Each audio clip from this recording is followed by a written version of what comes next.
we're really excited to be here, especially because when I signed this legislation today, you know, we hear so much about all these things, mandates, restrictions, tearing people down. Today, we lift people up. That's right. We provide protections for people. No nurse, no firefighter, no police officer, no trucker, no anybody should lose their job because of these COVID jabs. Yes. And that's what we're doing.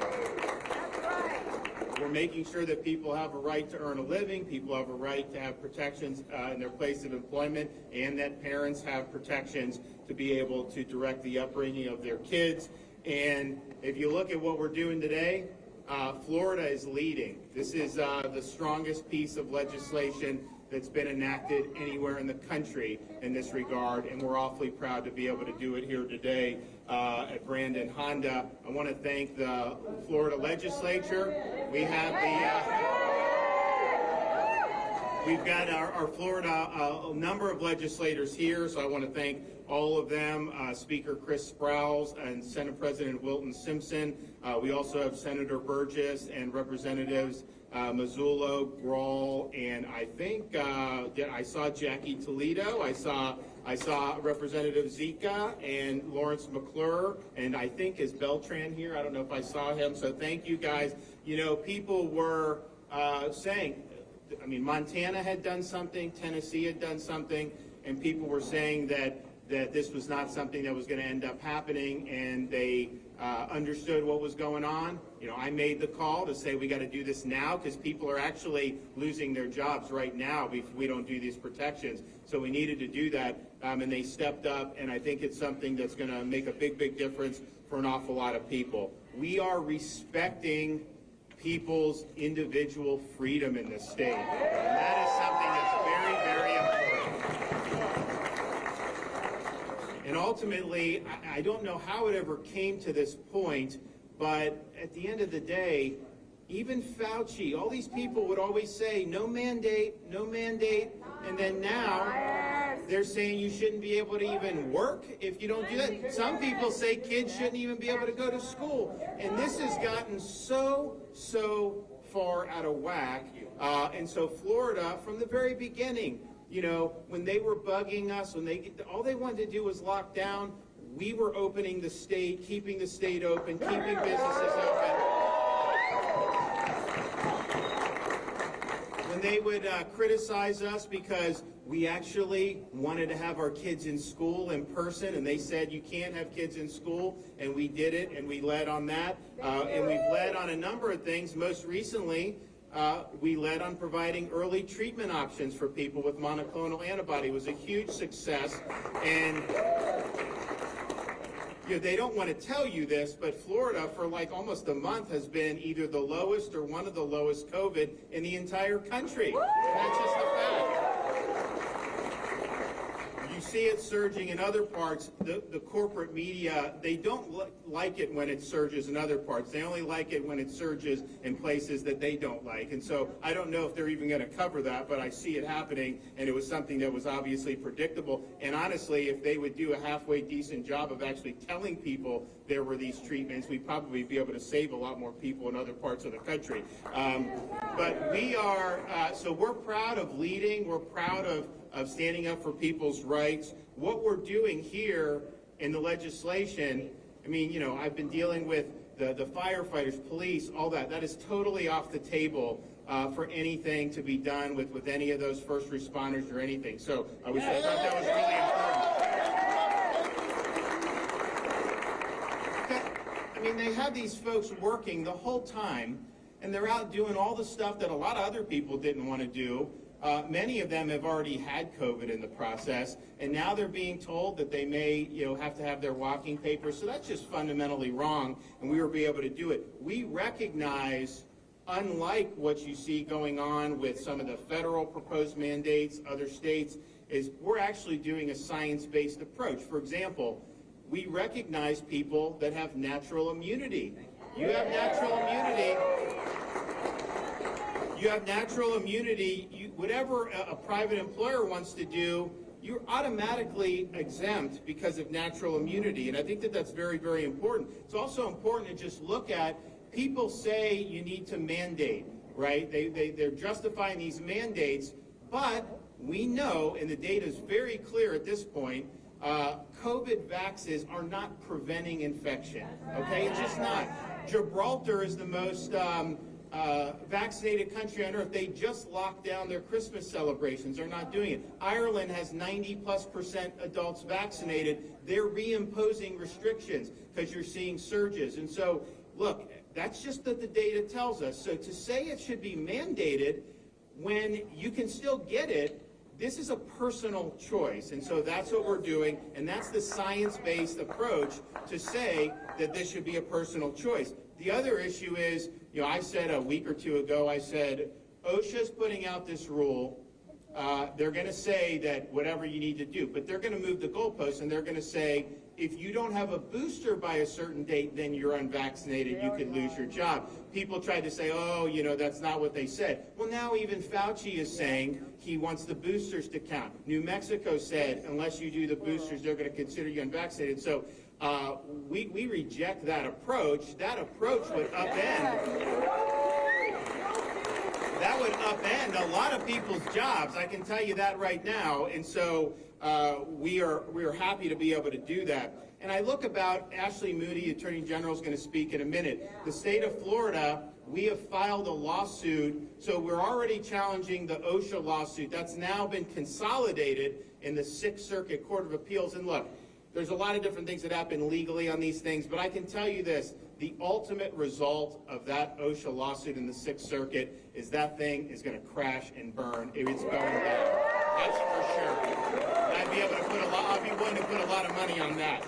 So we have that. But we're also, Florida, we're challenging the mandate on federal contractors. You're going to have a lot of people lose their jobs as federal contractors in January. So we have that we're doing, and that's in Tampa in federal district court, and we think that we're going to be successful there. What the state of Florida has done under Attorney General Moody's leadership is also file suit in Pensacola challenging HHS's nurse and doctor mandate for hospitals. What they're saying is you have to force every nurse and everybody to do COVID jabs, or you lose Medicare, Medicaid, all the funding, and obviously they wouldn't be able to work if that were the case, and the institutions would collapse. And so we think that that's illegal. We think it's unconstitutional. But here's what really bugs me about this one. When you talk about nurses and stuff, the whole reason they launched 15 days to slow the spread, the whole reason the U.S. went down the road that a lot of other places are still trying to pull out of, is because they didn't want the hospitals to be overrun. That was the reason they did it. And so you had to make sure you preserve hospital capacity. So that's what they said then. Now they're going to do this mandate, and some nurses, many nurses, could lose their job. So you're actually making the hospitals short-staffed as a result of the mandate. So how does this make any sense when you say you're trying to preserve? This is about power. This is about control. That's what they're doing, because it makes absolutely no sense to be able to do this when you're talking about what would actually make sense for people. And so we're very happy to be able to say that we are fighting that as well. And I said from the very beginning of this, you needed a legal response, but you also needed a legislative response. So today, we signed into law the legislative response, and the legal response is ongoing, and we're going to continue to do that. So I really want to thank everyone for being a part of this. It's, I didn't think we had any time to waste. I mean, at the end of the day, we're going to have a regular legislative session starting in the middle of January. But I was looking at all these deadlines. You could have thousands and thousands of people lose their jobs by then. So I thought we needed to come in special session. They were able to do it.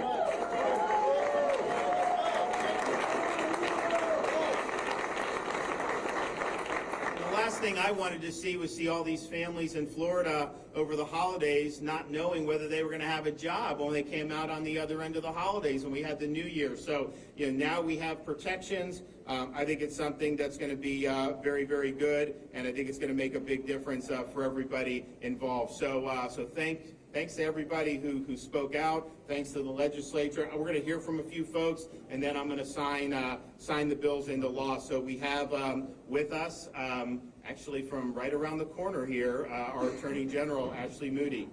An incredible personal honor to be here today in my home county, right here in Brandon, Florida, that has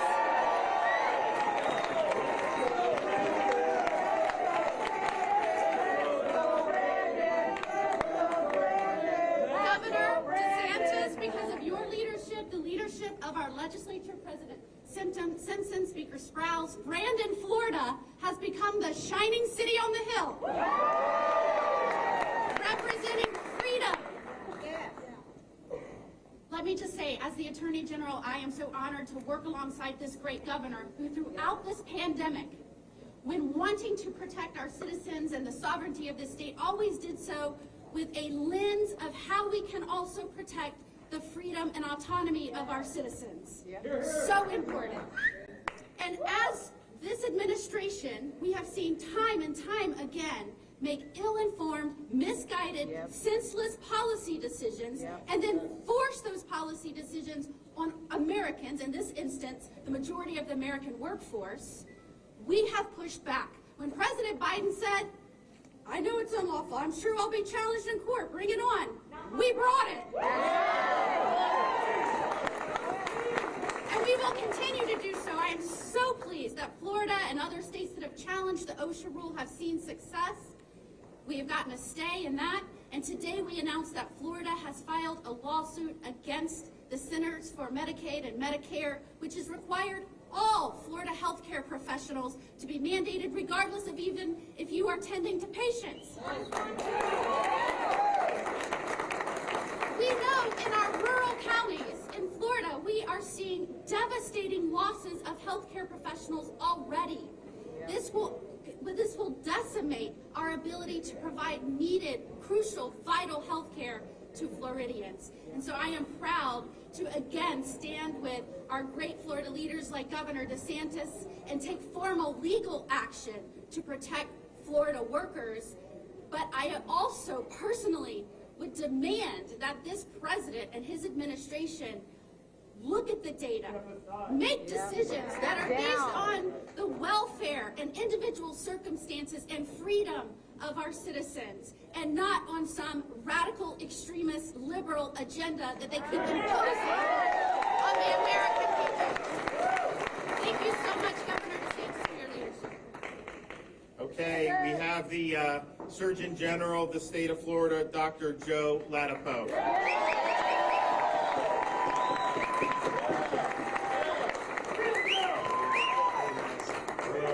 Hey guys. So, I'd like for people to really take in how important what the Florida lawmakers under the leadership of Governor DeSantis have done. It's actually, it's incredibly important.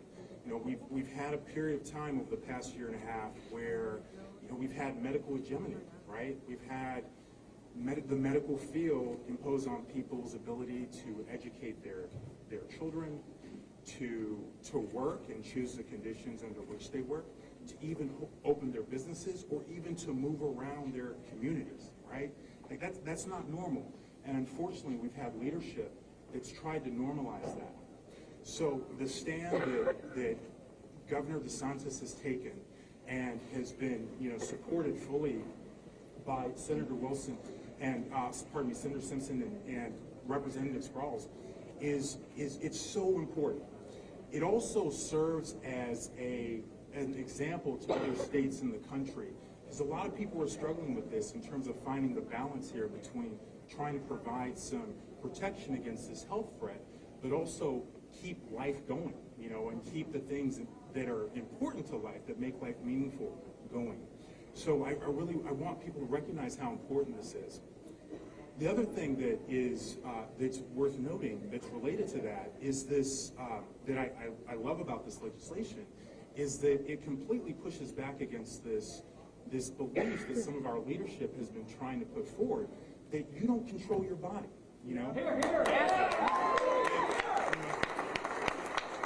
that your body belongs to Dr. Fauci, right? And he gets to decide what you do with your body, what you put on your face, what your kids get to do. And that this is part of what's been attempted to be normalized over the past year and a half. It's completely wrong. Yep. It is spiritual warfare.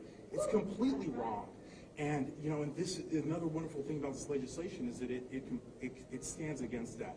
You control your body. It doesn't matter how many times they try and tell you that you don't get to make that decision. Yeah. It is your body.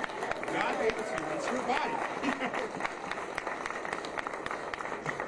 And then the last thing I'll say is that the other really wonderful thing about this legislation is that it brings us back to the data. So this campaign, this relentless campaign to keep children in this country in masks, and now potentially with a mandate for a vaccine that has not been shown to improve any child's health, by the way, right?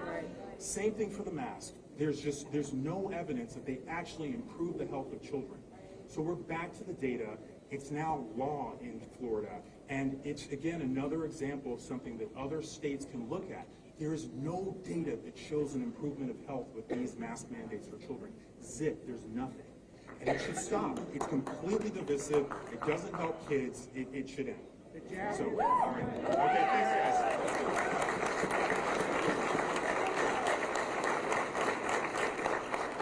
Okay, we have Senate President Wilton Simpson.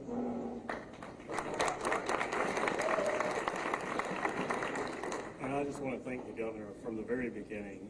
I served on one of the reopening committees. The governor and us decided that very quickly that we were not going to lock Florida down. We wanted to give people opportunities. And knowing that from a lockdown state, all the problems that would have happened, right? The additional mental health problems we'd have had, the domestic violence we would have had, the child abuse that would have went on. We knew that locking down was not an issue in the state of Florida. Freedom was going to ring. But then let's tell a story about how we got to where we are today.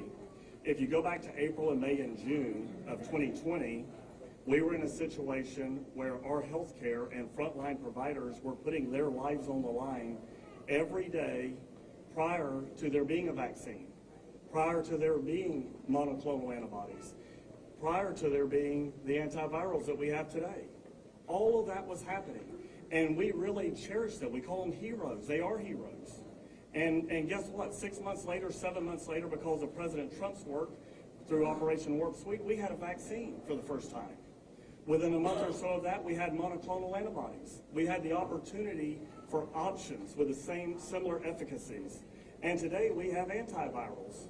So now that same nursing force that took us from April of 2020 till November of now 21, now we're saying thank you, but we don't respect your private individual rights any longer. Thank you for getting us through the tragedy. Thank you for putting your families at risk, but now we're going to put your family at risk. And we're not going to do that in the state of Florida. We are not going to do those unconstitutional mandates that are coming down from the federal government. We have an attorney general that's not going to stand for it. We have a legislature that's not going to stand for it. And we have a governor that's been leading us through this the whole time. So, Governor, thank you for your leadership and thank you for being here.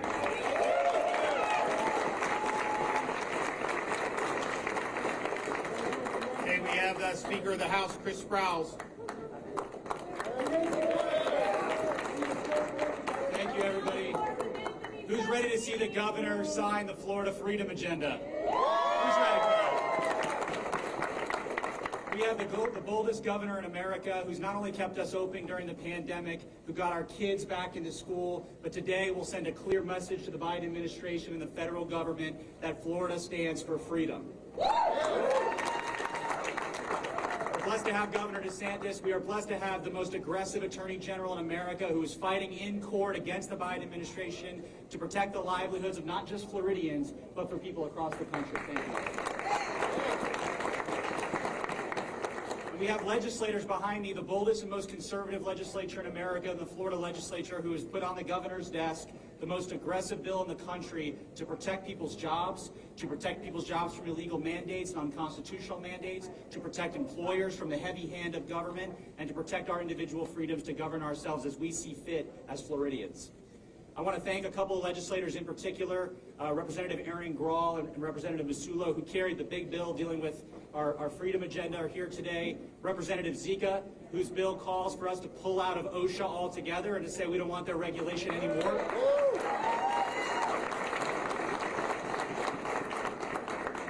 And Representative Andrade, who took an antiquated piece of statute and took it off the books, dealing with allowing government to do forced vaccinations that will no longer be in Florida law anymore after today.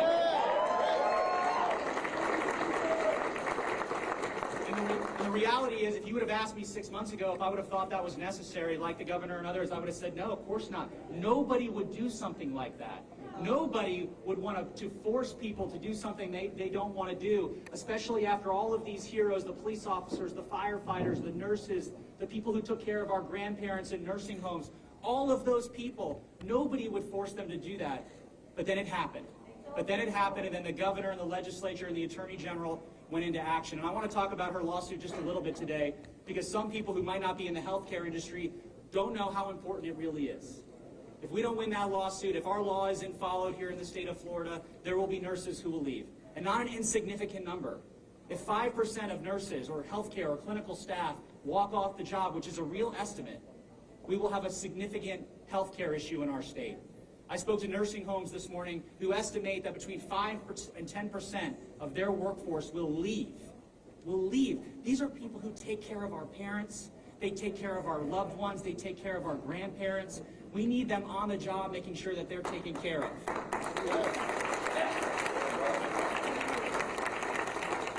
General, we stand with you. We've included, of course, money in the budget to make sure that you have everything you need to do the job necessary to protect those people. But what the Biden administration has done is wrong. It is wrong. Regardless of how you feel about what we're going to do today on this bill, we should care if nurses walk off the job. We should care about our firefighters. We should care about our police officers. We should care about our nurses. And today, the Florida Freedom Agenda signed by Governor DeSantis will protect that. I thank you, Governor. I want to thank my good friend, Senate President Wilton Simpson. Without him and his leadership in the Florida Senate, the House and Senate wouldn't have got together as quickly and as efficiently as we did this week. Thank you, Mr. President. Thank you, Governor. Appreciate it.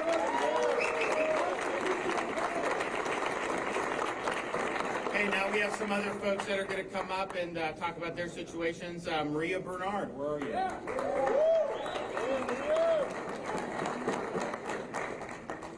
Good afternoon, Governor DeSantis. Thank you for this opportunity. I appreciate it. Just 3 months ago, I was facing termination from the job I've held for 17 years.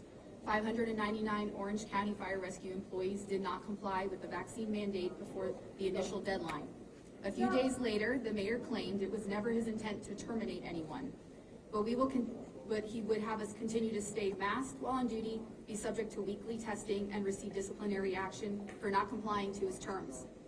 Only the unvaccinated were tested, and the non-compliant received their discipline. A few weeks later, Orange County's local state of emergency is lifted, and the testing stopped. Then just this week, employees were advised they no longer are required to wear a mask while on Orange County property.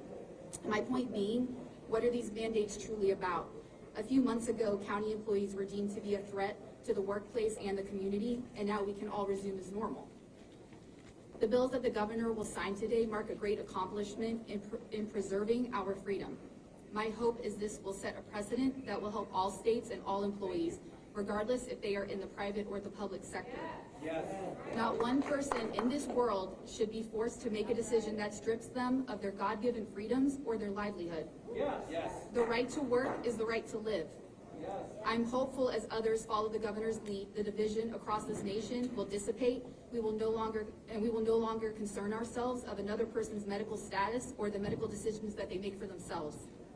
Thank you, Governor, and all those involved who took time to listen to the words of firefighters, healthcare workers, and hardworking Floridians across the state. You refused to make this battle about politics, and you stood up for what is right. When few would listen to the unlawful abuse of power that employers were mandating on their hardworking employees, you listened, along with others who stood up and acted to pass legislation to protect our freedoms. Myself and countless other employees are grateful we can start to focus on our lives again, and hope we never revisit this situation. Thank you for allowing us to continue doing what we are highly trained to do and love, and that is working and serving our community and providing for our families. Thank you for helping us hold the red line against those who threatened our freedom of choice. With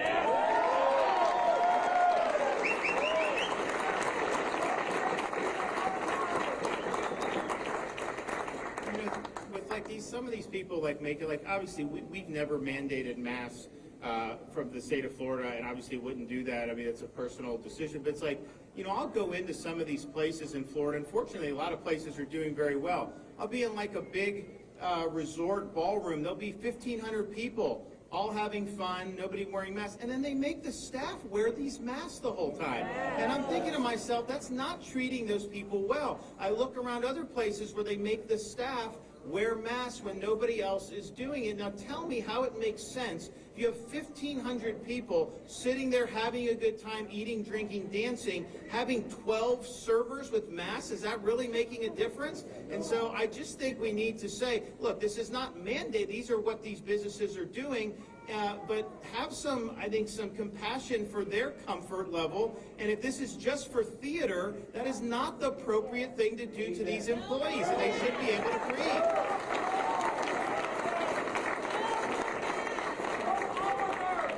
All right, we have next speaker, Dr. Jeffrey Beard.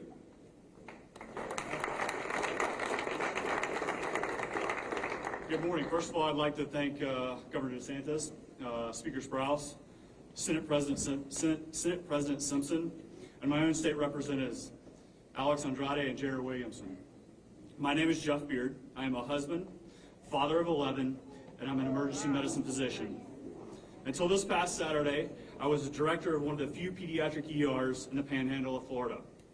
Effective 7 a.m. last Saturday, after 12 years of service in my same hospital, I was suspended from my job due to my inability to comply with the health system's corporate mandate. Anti-American. My exemptions were denied despite my sincerely held religious convictions. Like many others, I worked through the entire pandemic, having had and recovered from COVID, and I continue to maintain positive antibody titers. This confirms my natural immunity to the virus. This week, the state of Florida was at a critical point in its history.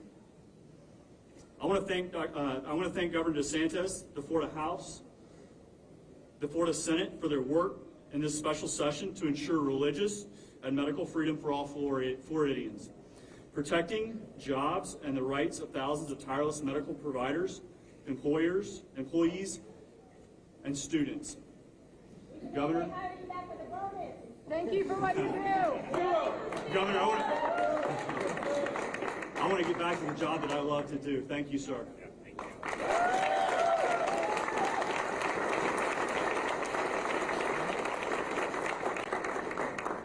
Okay, from the nursing profession, Kate Johnson. Hi,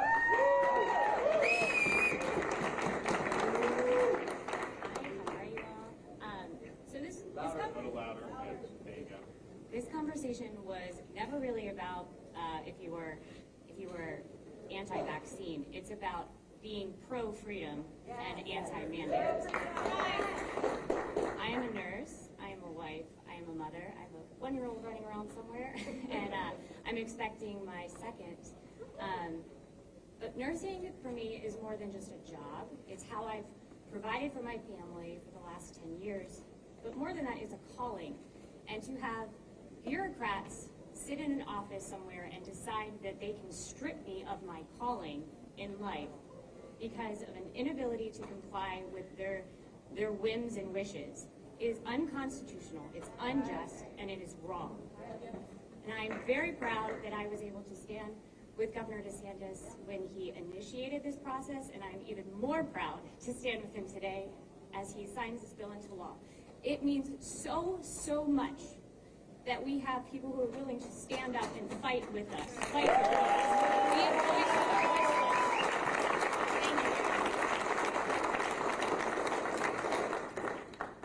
Okay, and last, saving the best for last, we have Fiona Lascelles. Where is she? You gonna get up here? Okay.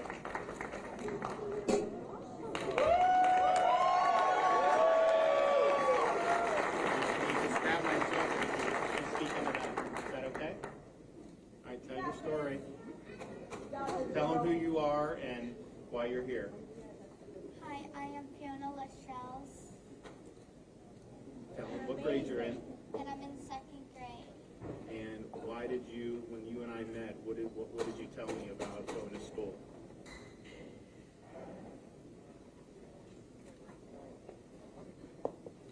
I wasn't going to school because I was getting suspended for not wearing a mask. We love you. We love you, girl. Tell them about the mask and what you didn't like about it. I didn't like the masks because you have germs on your hands and then you touch it and you put it on your face and you breathe in all those germs. Now, since you started telling your story, they haven't made you wear a mask lately, right? Yeah. And now, does that make you happy? Yes. Yeah. Your classmates like not having to do it too? Okay. Well, so she got things done. I mean, I'll tell you what.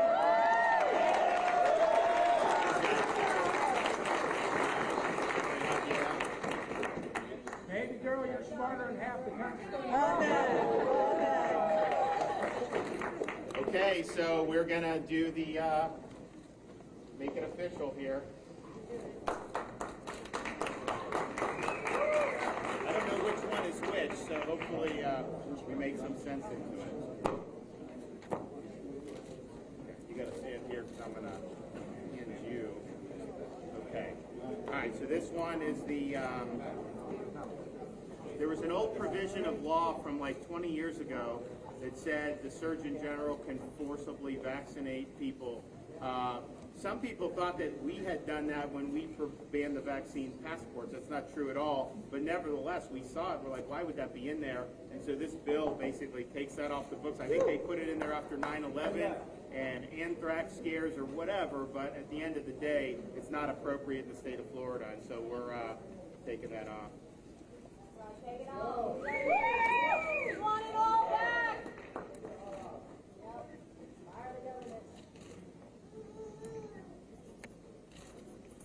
Okay.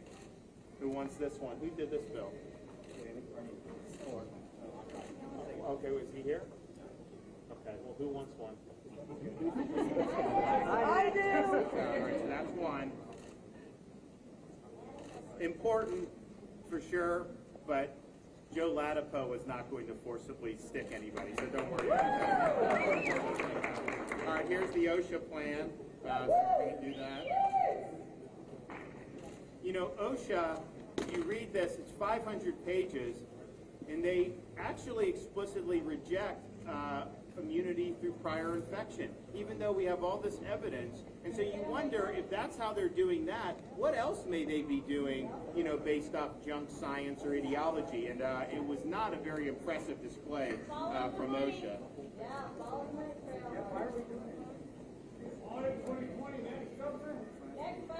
All right, so we got that one. So those are that. Thank you, Chris. All right, who wants these? Thank you, Chris. Thank you, Anthony. 17. All right, so here is the big enchilada against the mandates.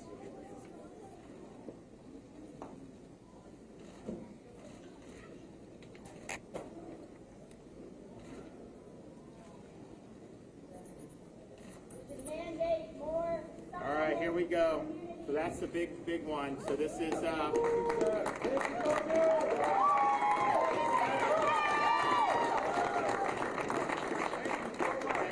jobs right here. Okay, and you should have one of those. That's a big Chris? fry. Okay, I got two more. All right, we got one more.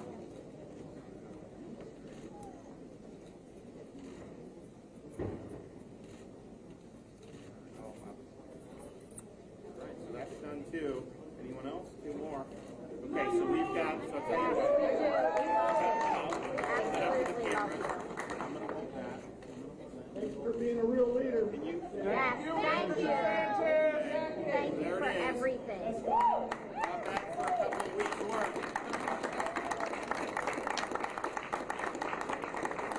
All right. What's that? Oh. I dated it, but I didn't sign it. Okay. It's because I started railing against it. Thank you. Farmer caught that. All right, right here. There you go. It's in the books. There you go.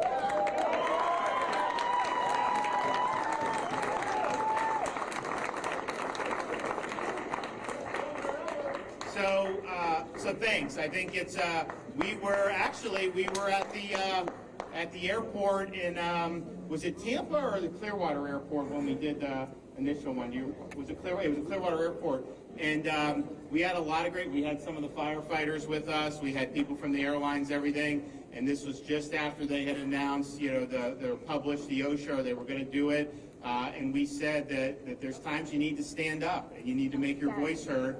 And we had the ability to do it. So from the time we did that, that was just a few weeks ago, to be able to get these bills, get it through the legislature, and now sign it into law.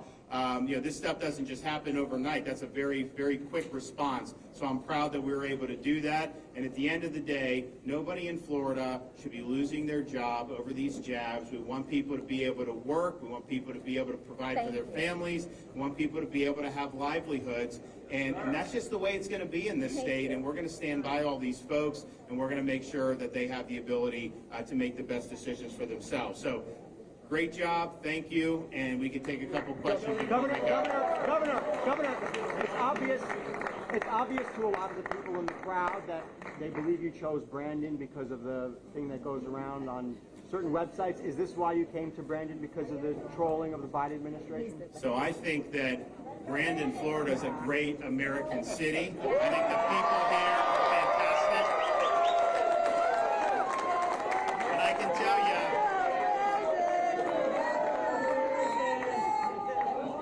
my only negative on Brandon was when I was growing up playing baseball, they always used to beat us every year. But now I think, as governor, I'm really proud to be able to do it. I want to thank Brandon Honda for hosting us here today.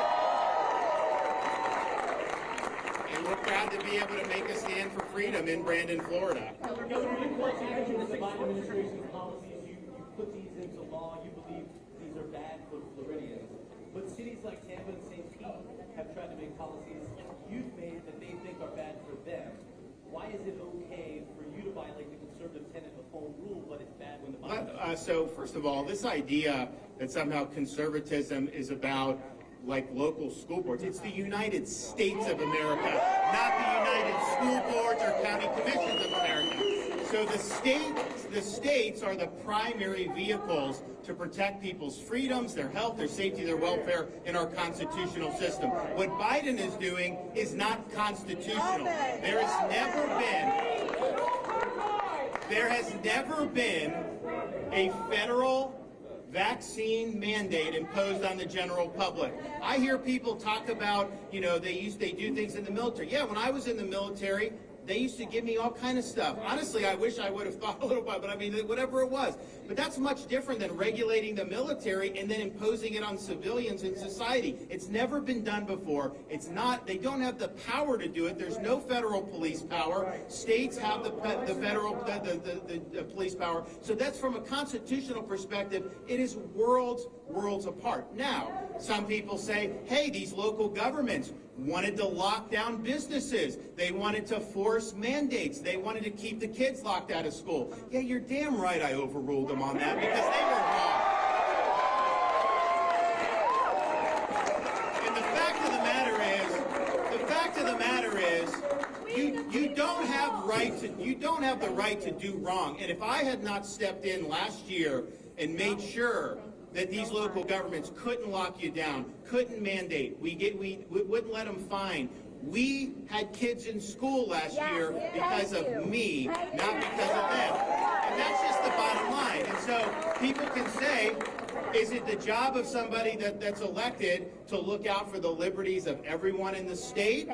Or do you just say, hey, if someone's violating your freedom, we shouldn't do anything? The fact of the matter is, if we would have let them lock the kids out of school last year, we would have paid the piper on that for years and years in this state. If we had let them lock down businesses and restrict and do all that, we would have one of the highest unemployment rates in the country. So We had to stand up for people's liberties, their livelihoods, their right to work, people's right to own a business, and it was the right thing to do. But what Biden is doing, he does not have he even admitted he doesn't have the authority to do it. The Psaki admitted that they don't have the authority to do it. And in fact, even 6 months ago, they were all saying, of course you never mandate. Of course you never mandate. And so the question is, do we actually have a constitution that constrains people like Biden, or is it just when he loses patience, he can do whatever the hell he wants to? No, I'll take the Constitution.